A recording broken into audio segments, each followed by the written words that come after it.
Welcome to How We Got Here, Episode 3. This is our last episode of 2020. In this episode, I'll be talking about what is on my Christmas wish list in Segment 1. In Segment 2, I'll be interviewing Brian McConnell, author of Canada's Ulster Scots. And then in our final segment, I'll be sharing some of my favorite Christmas memories from my Christmas past.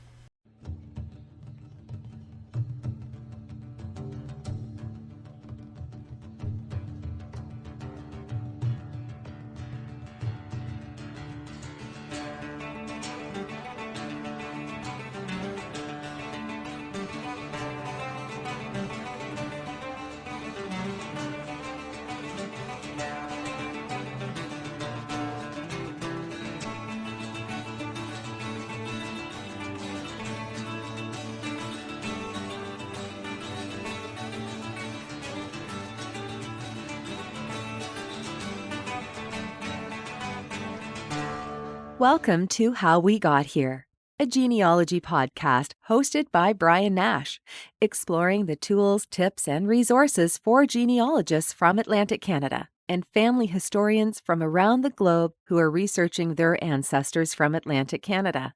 Every family has a story, so stick around as Brian and his guests share the unique family stories that help shape the history and culture of Atlantic Canada.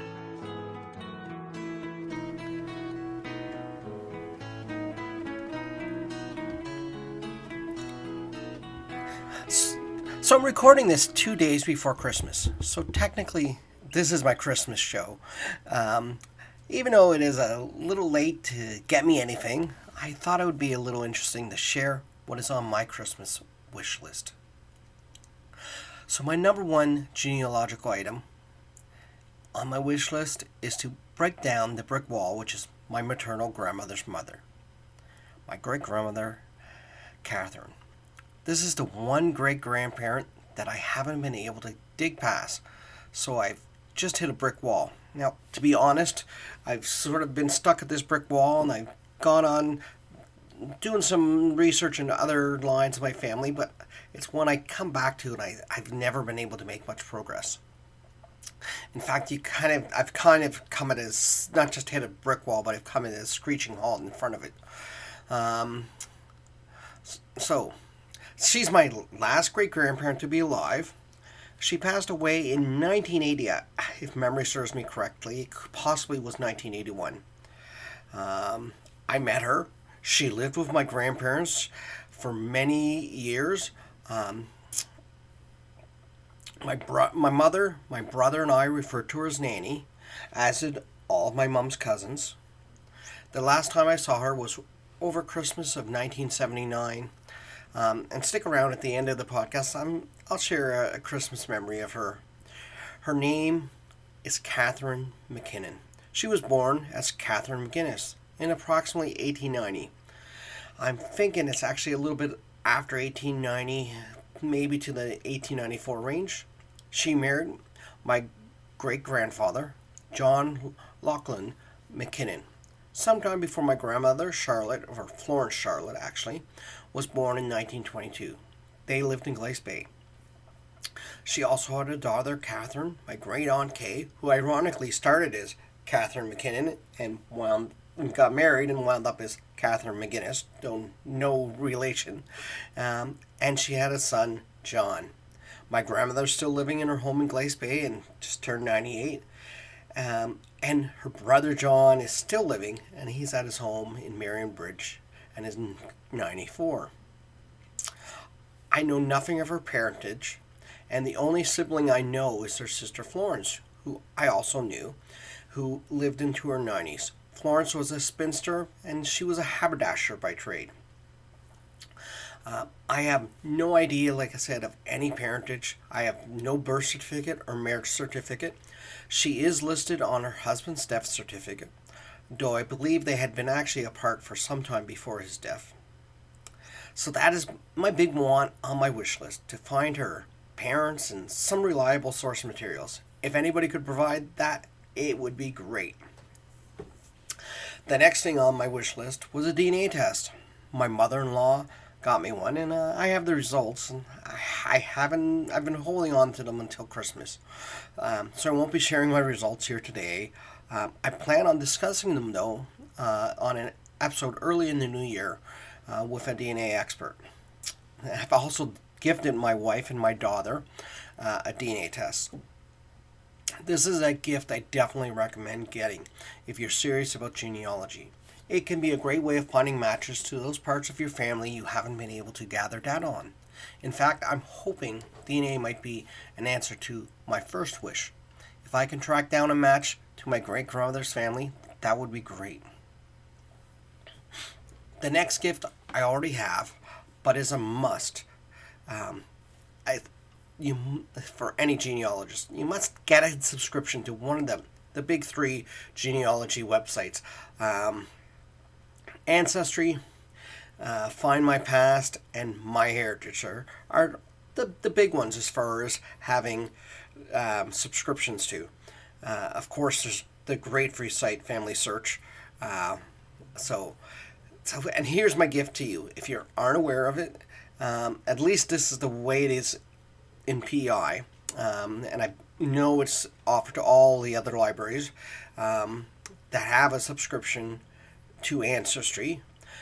Because of COVID this year, you can access the same level of subscription by logging into your local library's website. At least that's what I do. So if you're not sure your library has that subscription, reach out to them.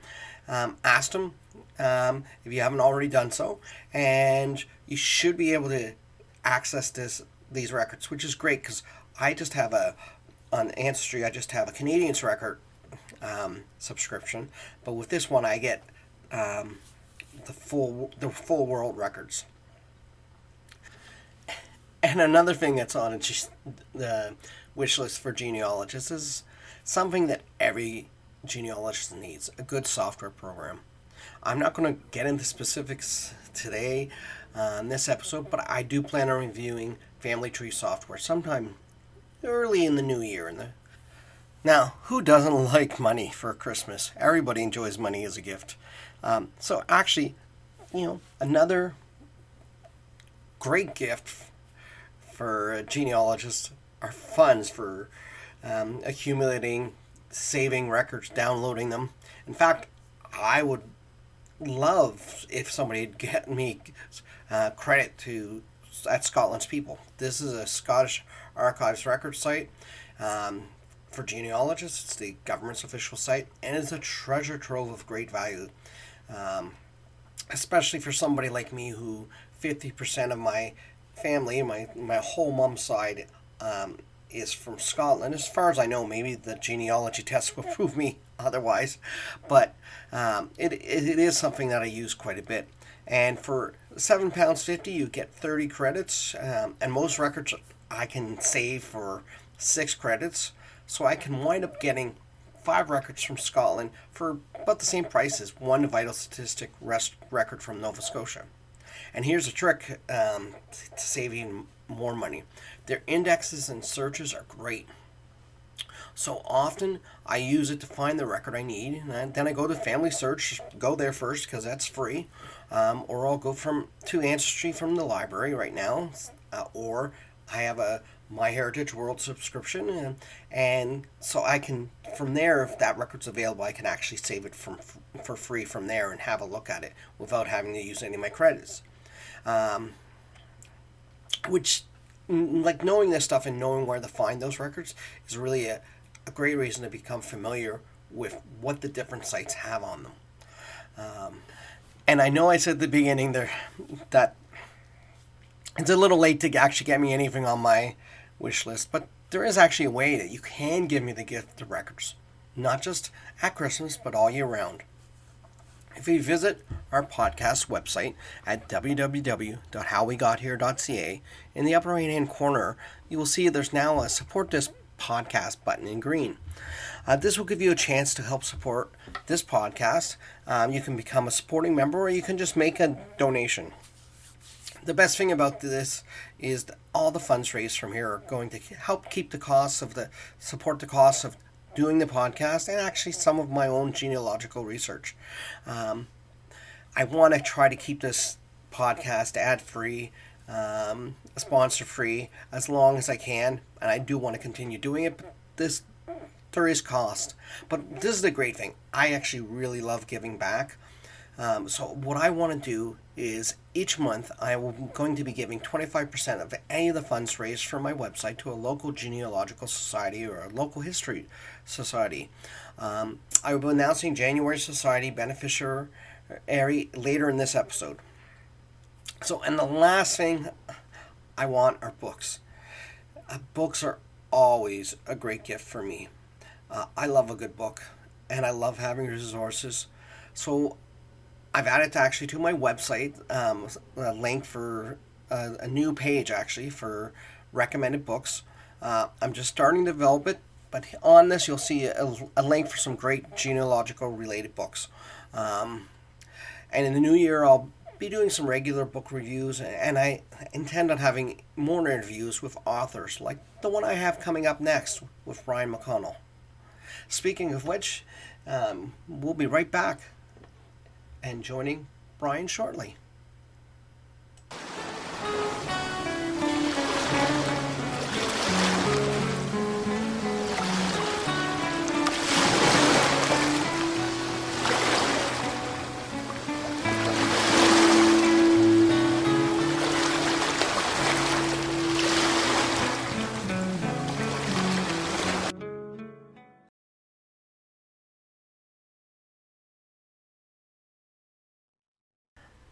Hi, welcome to the podcast. I'd like to welcome today Brian McConnell, author and historian, and from Nova Scotia.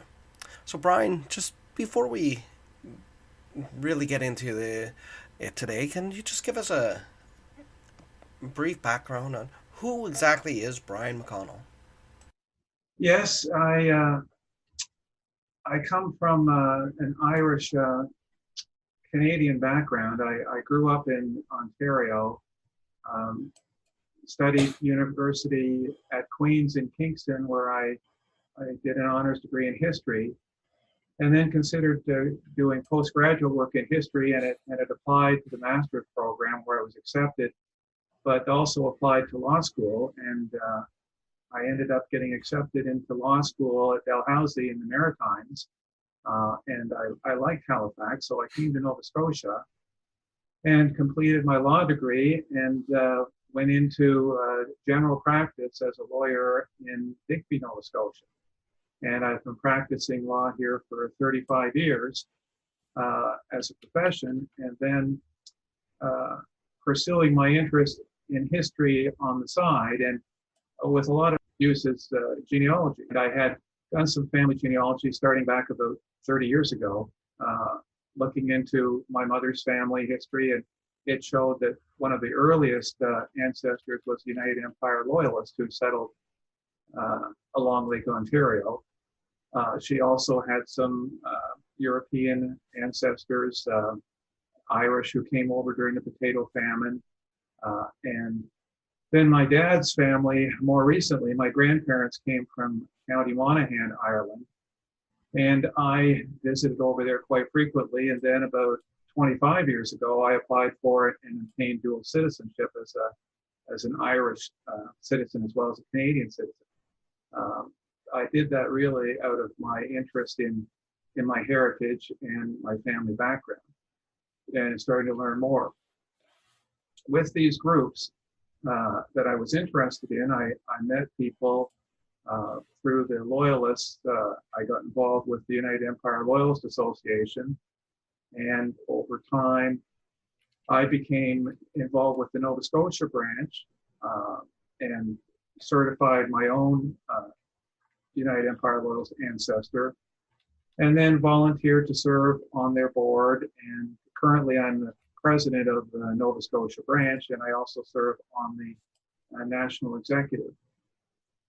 Then with my dad's background, the Irish background, I learned more about Ulster Scots, and most people think if their family's from Ireland, then they're Irish, but history breaks that down a little bit. Most of the people living in Ireland fall into one of three groups: the Celtic Irish, the Anglo-Irish, and the Ulster Scots, or also known as Scots-Irish. So I investigated that more and learned more about it, and I met some people. Coincidentally, in the early 1990s, there was living in the Annapolis Valley, Nova Scotia, Willie Brennan. Willie is a popular entertainer and storyteller from Ballymena, County Antrim, Northern Ireland. He was working and living here with his family for a number of years. Now he's back in Northern Ireland, where he's pursuing his musical and writing interests. But he started up with others an association called the Ulster Scottish Society of Canada. And I also participated in that. And we held musical events. Willie plays the fiddle, he sings, he plays other musical instruments. And we had a branch of the association which also focused on genealogy, trying to assist people tracing their family heritage back to the north of Ireland or Northern Ireland. And then more recently, Okay. I mean, I mentioned that I've been practicing law for 35 years. I'm now retiring. In fact, this is my last month as a lawyer.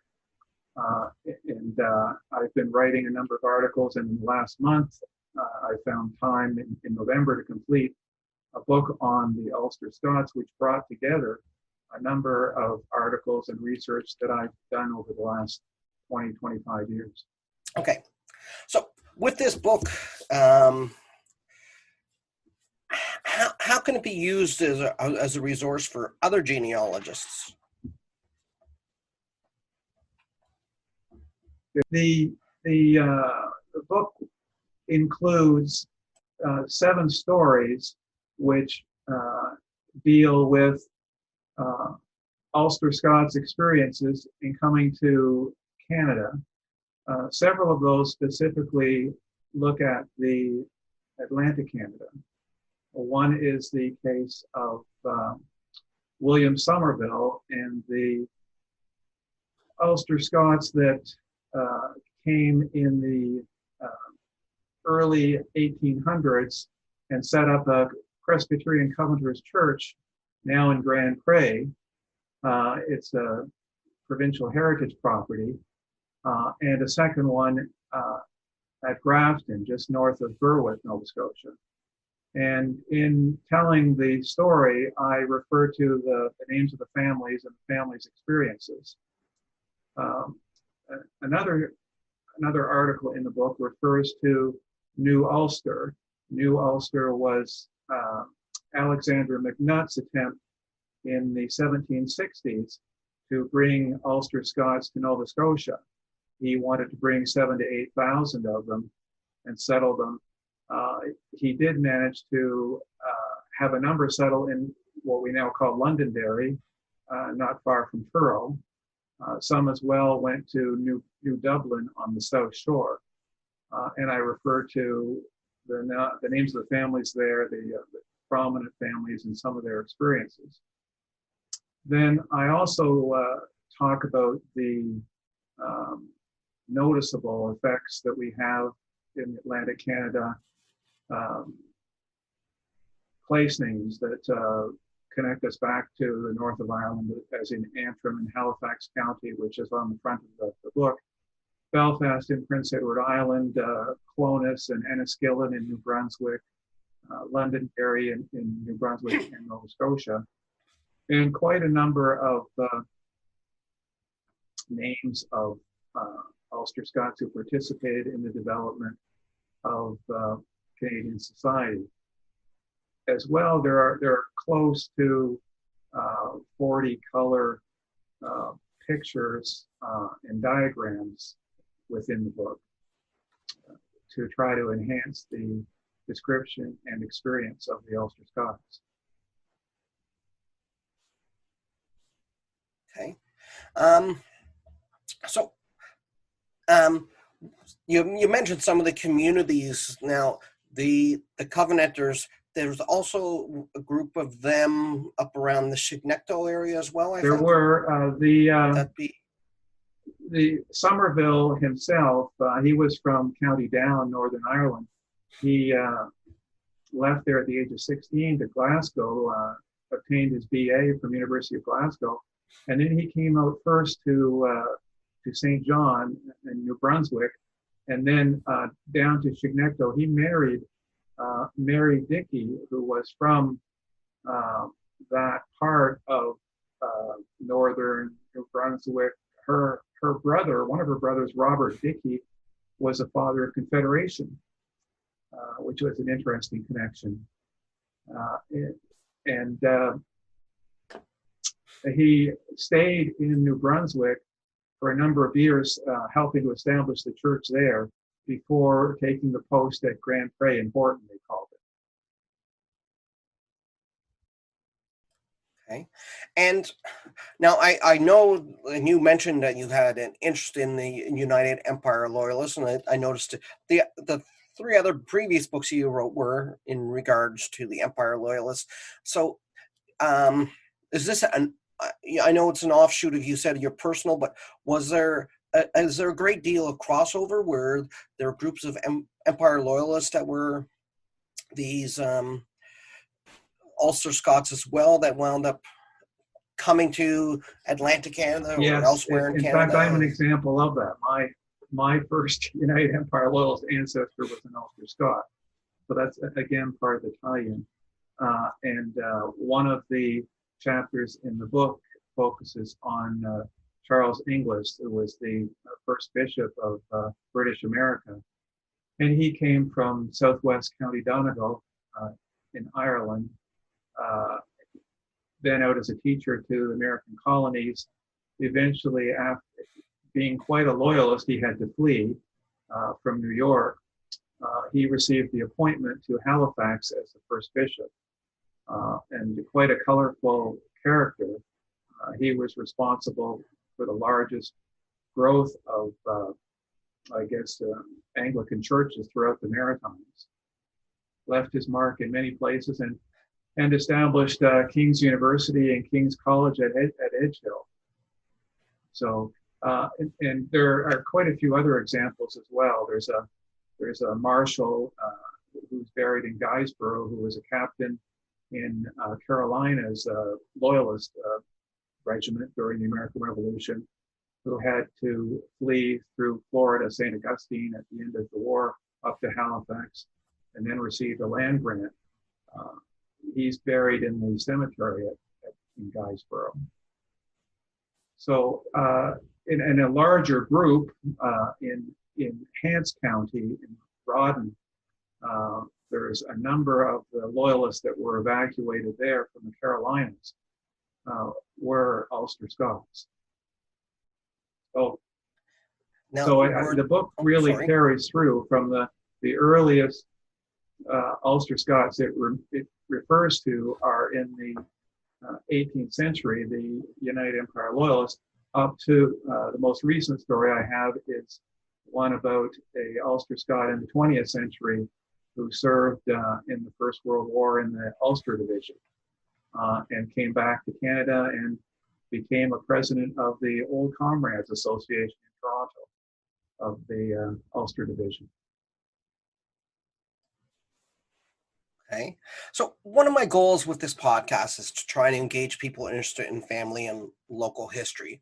So I'm just going to ask you a little bit more sort of around that. First of all, is there anything that would give a person clues that their ancestors might be part of this group of Ulster Scots? Is there any naming patterns that are common, or you mentioned the Covenanters, which would be the Scots, the Presbyterians, and the adherents to Westminster Confession. You also mentioned Bishop Inglis from the Anglican Church. Were they mostly this would be the Protestant part of Scotland, Ulster, but would there be Catholic communities as well? Is there, like I said, so what would help me if I thought that, I've traced my ancestor back and I'm not sure where they came from, but I'm not sure if it's Ireland, Scotland, because of their name. Like, are there clues that would sort of give me so I'd know where to look to see if I could find a record of them before they came here?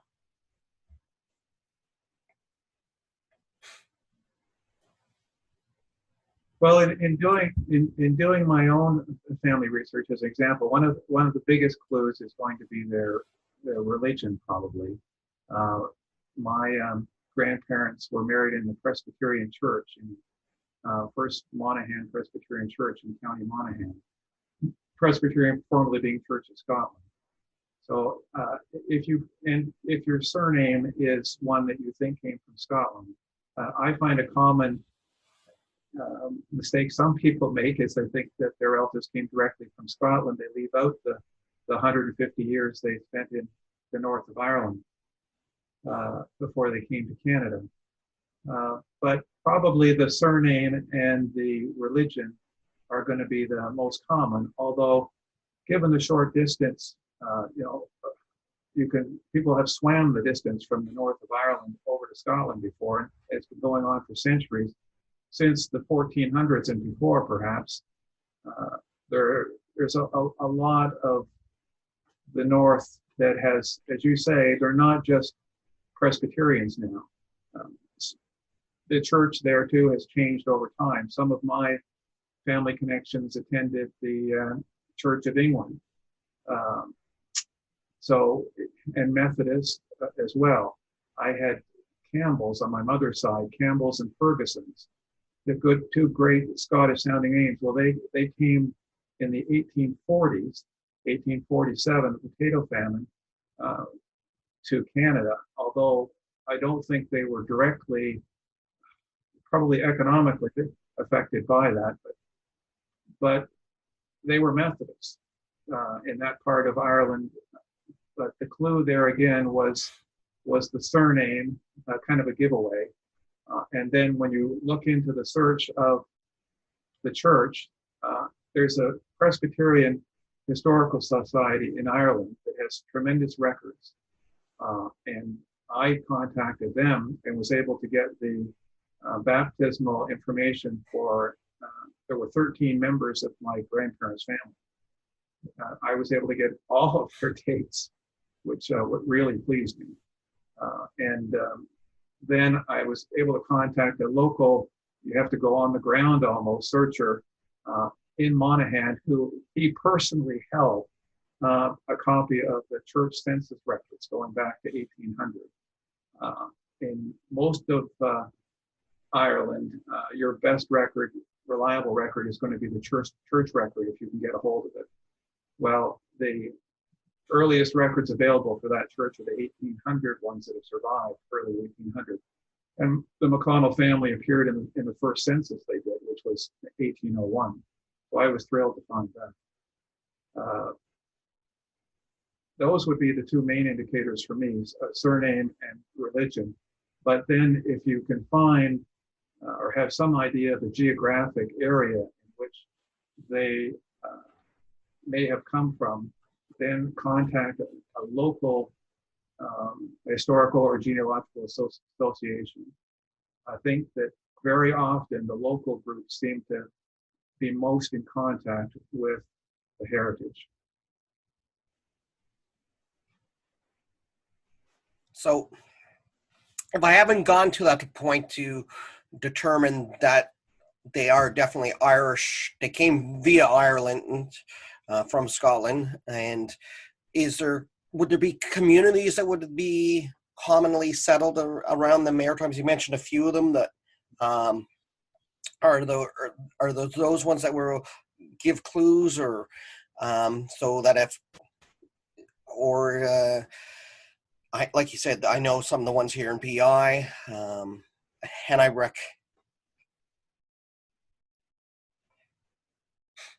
Well, what I've found is that over time, that because of so many of the Houston and Smith, they did a study on Irish immigration to Canada, and up until the late 19th century, over 50% of the Irish who came were Protestant, and a large percentage of them came from the north of Ireland. But because they came under the assistance of the British and as part of the British, very often they didn't settle in large groups, although they encouraged others to come. One that I came across recently was, are you familiar with Harbourville, Nova Scotia, just above Berwick, on the Bay of Fundy there? It was formerly called Gibbon's Wharf, and it was named after a William Gibbon, who came from Northern Ireland. He came out originally in the early 1800s to St. John, New Brunswick, and had a merchant business there, and then he acquired land over across in the area of Harbourville, and he encouraged others from the north of Ireland to come. The Hamilton family. Hamilton is a very common name in the north of Ireland. A lot of the names associated with the north of Ireland come from the lowlands of Scotland, and Hamilton is one of those names. And even Margarettsville, further along the shore, I found in Margarettsville more Ulster Scots names, but they were mixed in with people from Scotland, people from England, other Europeans at the same time. So there's no, it's hard to pick out those distinct communities, like, I guess, around Grand Pré and right. where the church would be an obvious one. There would be some of that my migration there to a common area, or if there was enough to start a church. But generally they assimilated, and it might be a little harder to find out than if you don't know where that they actually came from Ireland, or yeah. They did assimilate, but you will find them in Colchester County, in Hants County. It just, a lot of this requires a lot of digging. But if you go back far enough, and a lot of the names have changed over time, the community names, the exploration is part of the enjoyment I find in. It's like a puzzle trying to put the pieces all together. But it's not just names and dates, or it's also trying to figure out who else was there and why they got there and how did this happen. Amazing. So I think, yeah, your book would probably be a good resource in that too. If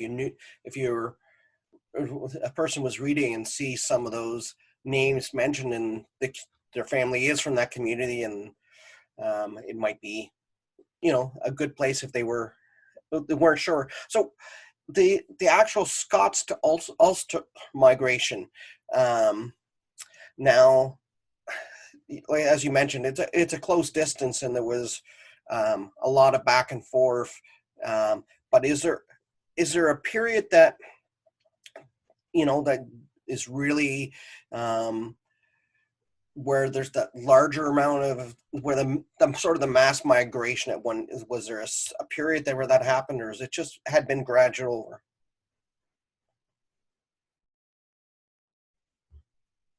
Yeah.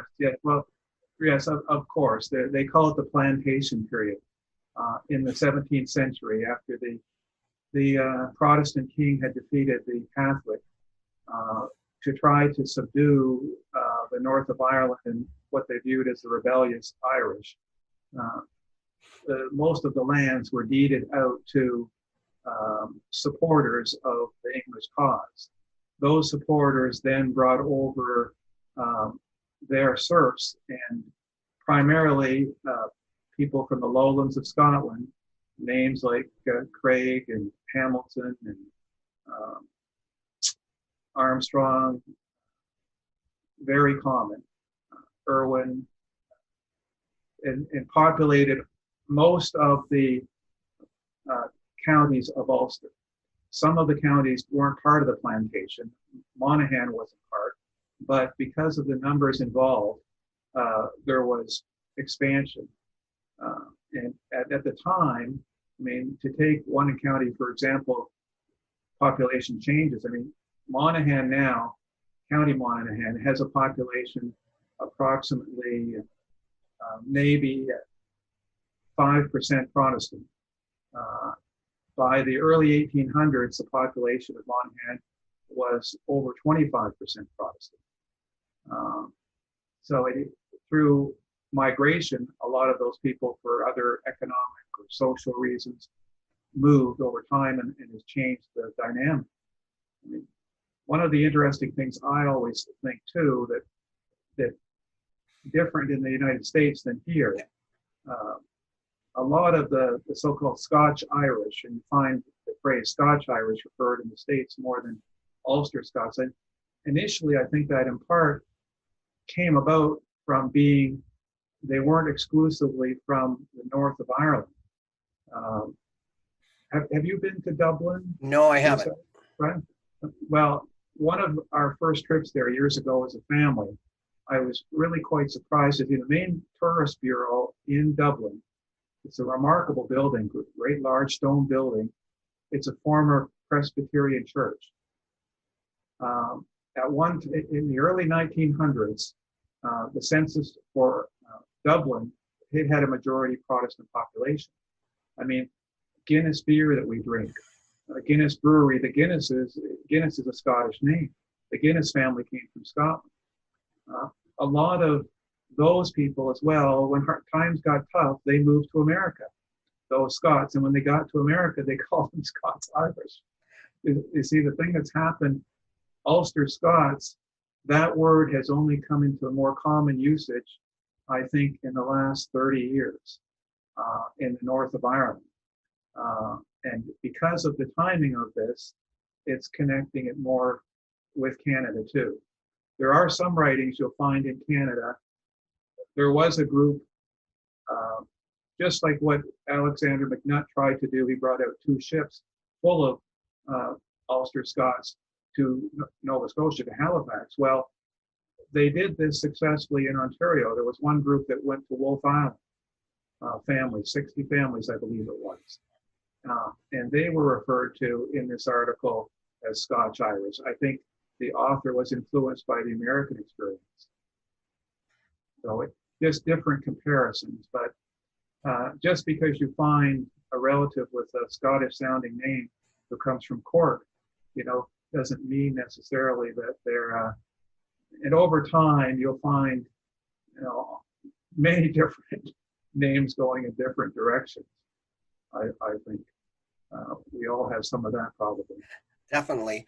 I just don't know how you knew I was a Guinness drinker. So is this has all really been fascinating to me. My family is, as from what I knew previously about my history, my on my mom's side, it's all Scottish. My dad's side, it's pretty much Irish. And I think there's a little English in there, but we don't really like to admit that. Being both Scots and Irish, there's, that the long-term rivalry of the conquering English that we try to like to forget. But I really do find this really fascinating. And so if I'm looking, and I know it's, I'm a big supporter of being able to actually see a lot of physical things when you go and you're searching your ancestors. But especially with these times with COVID now, and I think COVID has actually brought in a lot of people interested in genealogies that might not have been before. And it's also brought resources that have been there a little more online. So as a person sitting on this side of the ocean where we are, where would be the sort of the places where, if I was looking to find out this information, where should I start? You mean looking for information about your Ulster Scotch? If I'm looking about my information, I know yeah. If I thought I had some interest in it, I'm also a life member of the Ulster Historical Foundation. Okay. Based in Northern Ireland. Originally, when it started up many years ago, it was called the Ulster Scots Heritage Association. It has conducted seminars throughout North America, including Halifax. Usually it comes every year and has seminars open to the public in different cities, sometimes Toronto. We were fortunate to have one in Halifax a few years ago. But they provide genealogical services. They have a members journal where you can put your names, your interests in, so you can find other people with similar interests. They publish articles, books about family histories for all of the counties. I would go to it first and as a resource. Great. Well, thank you for that, sharing that. So yeah, I really do appreciate you coming in to talk about your book. I've placed links on my websites so that my listeners can see where they can order it from, and I do really encourage them. So before I go, I just have a few more questions, if you don't mind. First of all, are you in the process? You mentioned you're retiring, so are you in the process of writing any more books? And if you wouldn't mind, are you able to sort of share the subject matter? Well, my main area of interest has been connected to the research I've done. I continue to do research in local Nova Scotia and maritime history. So and most of that interest has related to United Empire Loyalists and to Ulster Scots. It's difficult right now with COVID to get access to primary documentation. So I do have several ideas for moving forward on this. The books I've written so far have not focused on specific individuals or life history or detailed investigations of. They've explored many different people and locations. I'd like to be able to, I think, go with one or two and show, if I can, their experience and how that relates to maritime history and genealogy in general. Okay. That sounds great, and I'd love to have you back again when you do get your next book written, when it's approaching release or just after it's released, so we can talk about that. Also, I am planning on doing an episode in the future about the Empire Loyalists. So I'd love to, if you have you back, maybe to talk about that if you'd be interested. Now, my last question is, one of the things with my podcast I'm trying to do is not have it, because there are costs related to doing it, and it's not have it. I don't want to have commercials, so I'm setting up a spot where people can sort of, it's through a site called Buy a Coffee, where they can make a donation to help cover my costs. But one of the things I want to do is not just use that money for myself and my own costs, is I want to give back to the historical and genealogical societies in Atlantic Canada. So starting in January, when I launch this, I'm going to be choosing one different society a month. So I was just wondering if I'm going to let you choose the first one. And it's a difficult choice because I'm sure, as you know, and as viewers will know, there are no wealthy genealogical associations or societies. They're all in need. But however, as a resident of Nova Scotia and as a member of GANS, the Genealogical Association of Nova Scotia, I'd like to see the money go there. Well, thank you very much for being our guest here on this episode of How We Got Here. I really appreciate you, Brian, and like I said, I'm looking forward to having an opportunity to speak with you again in the future.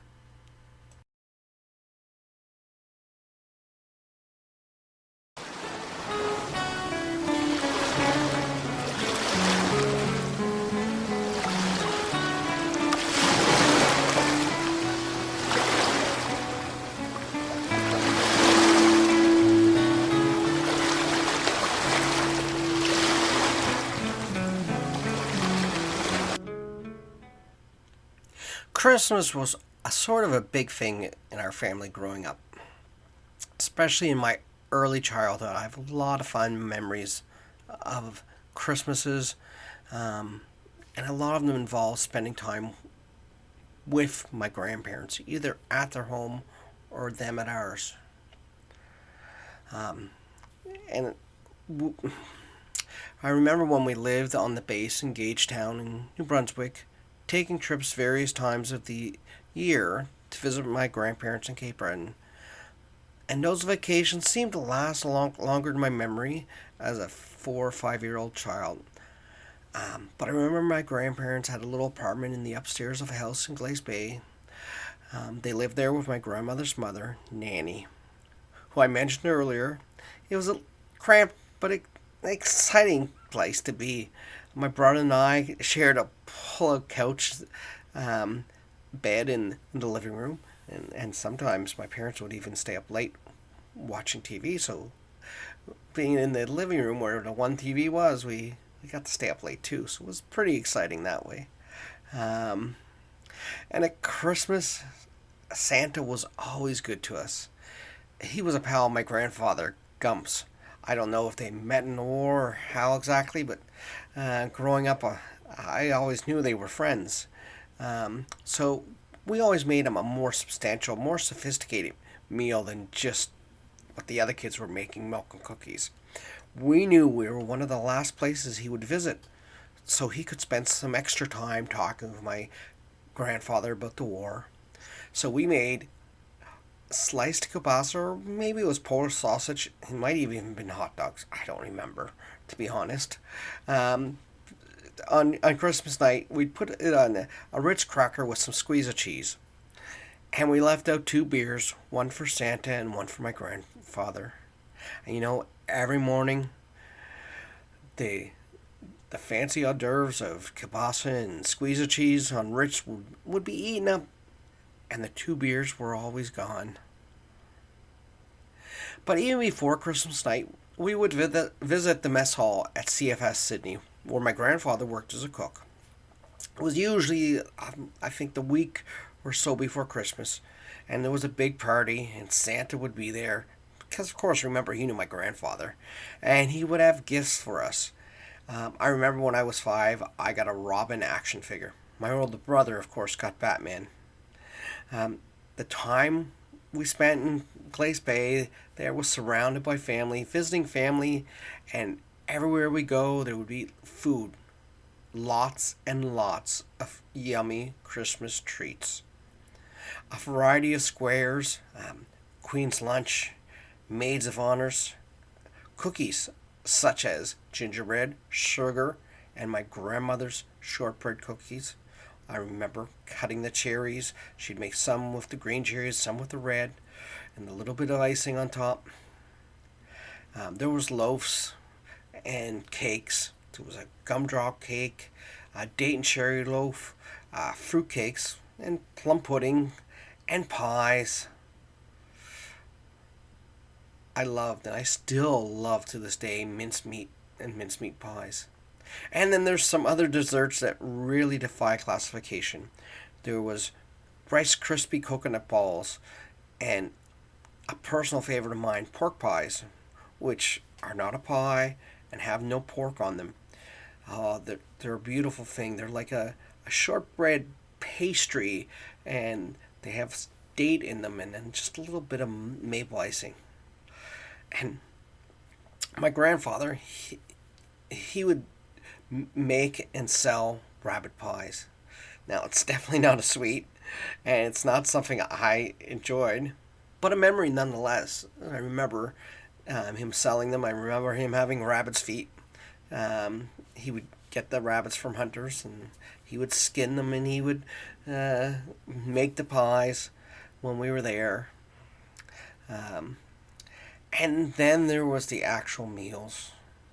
There was always ham on Christmas Eve, turkey for Christmas dinner, of course, and then after, soups, turkey and pea soup. I'm still not fond of pea soup to this day. And of course, you had turkey sandwiches up until New Year's. In the late summer of 1976, we moved halfway across the country from the base in Gagetown, New Brunswick, to the base in CFB Borden, Ontario. Too far for a drive for the holidays. In fact, I would not return to Cape Breton for 3 years, not until 1979. In those years, my grandfather always spent Christmas with us, and my grandmother would come at some point over the Christmas holidays as well. I remember a few times her coming after Christmas just because of her work. She worked at a hospital and couldn't always get Christmas Day off. Um, so, we kept up those traditions, a lot of the traditions, and the food. Oh, yeah. Did I mention how much I enjoyed the Christmas food? Well, all the food except for the pea soup, of course. In 1979, we moved to Ottawa. It was too far to drive, but the base was right beside the airport. And that Christmas, we flew to Cape Breton. From around the first week of December until just before New Year's. We spent it at my grandparents', who just a few months earlier had bought their own home, and though it only had 2 bedrooms, they had made a finished room for my brother and I in the basement. It was a really warm December. By my memory, I remember walking to my cousin's house without jackets, and it was quite warm. And that year, there's a lot of other things I just remember. I can't help but remember. My great-grandmother, who had lived with my grandparents, had moved into a senior's home. Her sister Florence lived in the room next door. Though they never talked, and in fact, from all my memories of my life, I don't ever remember seeing them together. As far as I understand, they were on speaking terms, and it had been for some time. I never knew why, and I still don't. It's just one of those family secrets or mysteries that I just was never let in on. But still, something I didn't quite understand as a 9-year-old. My great aunt Florence had 2 favorites amongst her cousins, and I was one of them. For some reason, so I always enjoyed her company, and she always treated me well. I remember her having a big roll of cash in her table at the nursing home, and she was always dishing it out to me. She would peel off $1, $2, and $5 bills off this. It seemed if my brother got a 1 or a 2, I always got a 5, and I loved her. And it wasn't because of the money. She was a fascinating lady and had fascinating stories, and I loved the privilege of having to spend more time with her. And in the next few years, I actually did get to spend some time with her in the summer a little more. This was the last trip, though, that I would see Nanny. And she wasn't as fun and exciting as Aunt Florence, who I want to spend more time with. And it's a regret now that I'm thinking back that I think I probably wasn't the most pleasant great-grandson in regards to that. So my grandfather's mother, Granny Anderson, had passed away this November before we went, so I didn't have a chance to visit her at her home, watching her light up her coal stove to put on tea and warm up some milk for my brother and I to make hot chocolate. I remember that from when I was younger. And though I was only 9 at the time, this is really my last childhood family Christmas.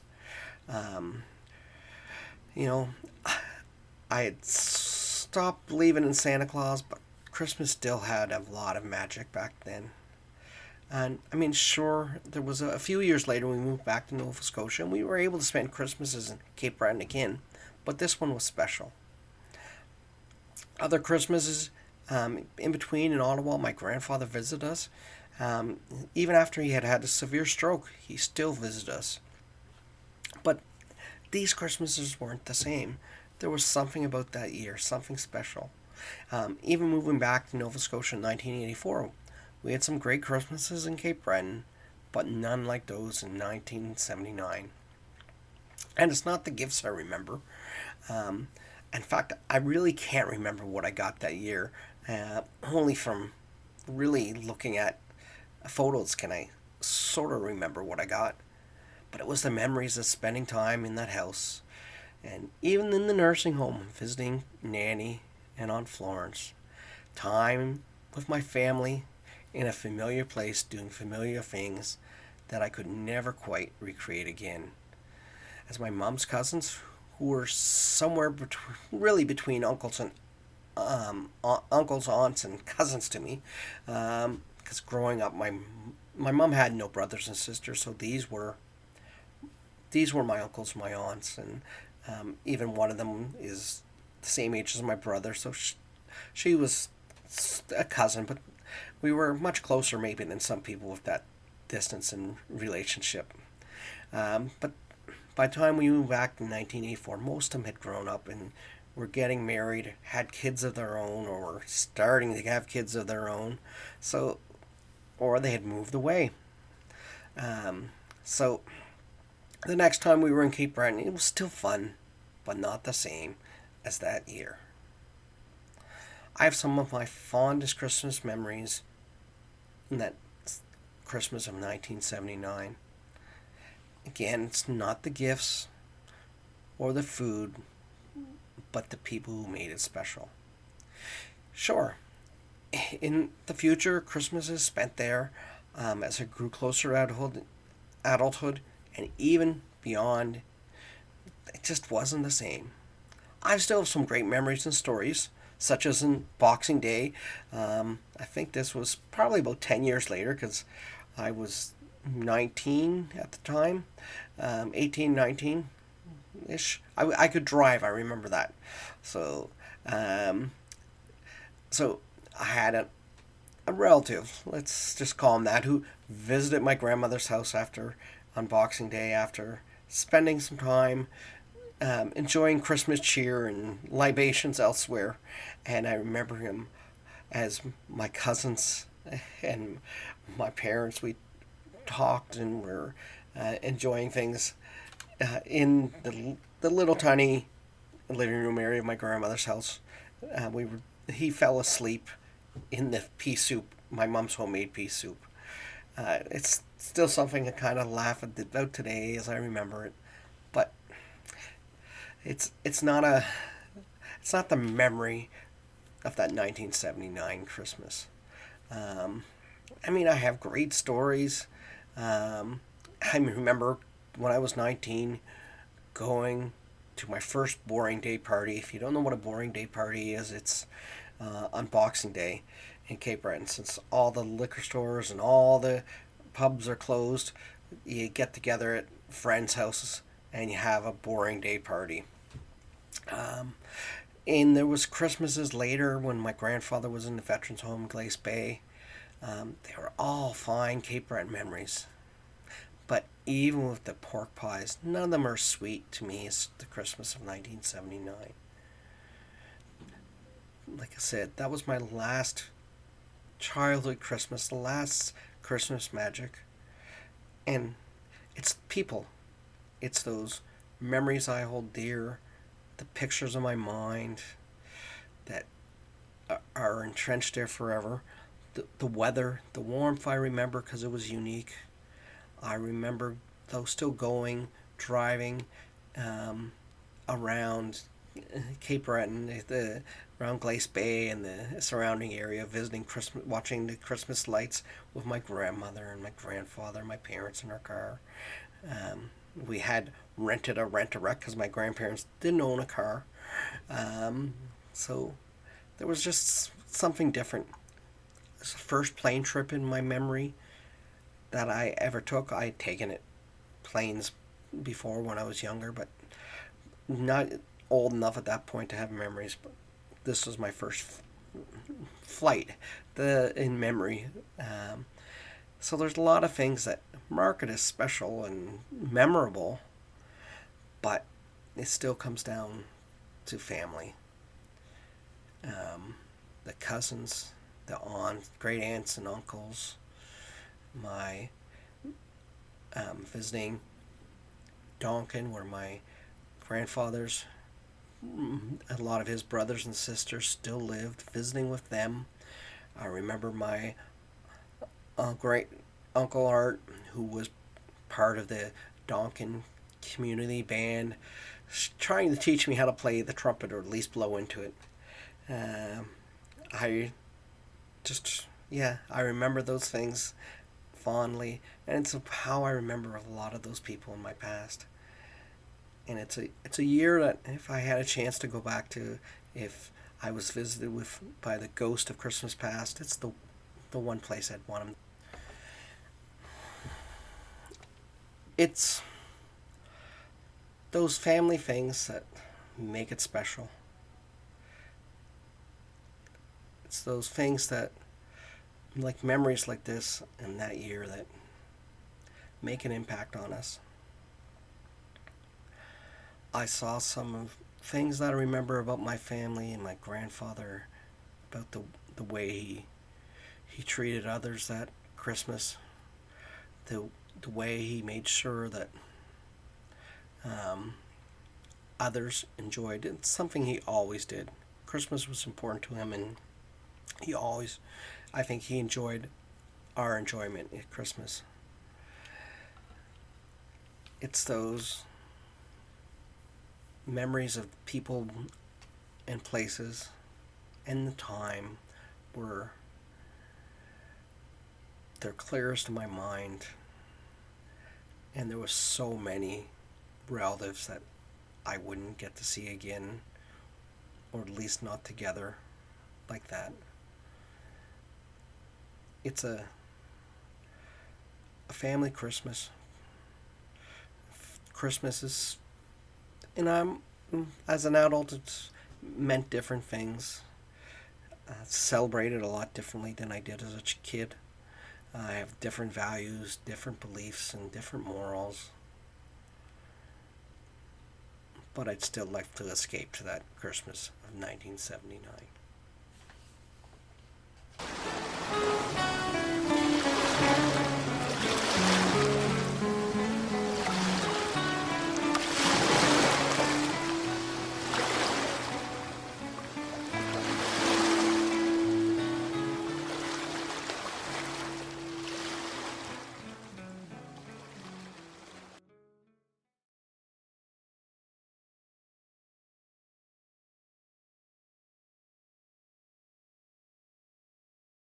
Thank you for listening to this episode of How We Got Here. You can leave a comment for Brian, ask a question, or make a suggestion for a topic of a future episode by leaving a voice message at www.anchor.fm/how-we-got-here/message. Make sure you check out the show notes for more information about today's topic and guests. How We Got Here is hosted and produced by Brian Nash. Title music from Tribute to O'Carolan by Luna Bajowski.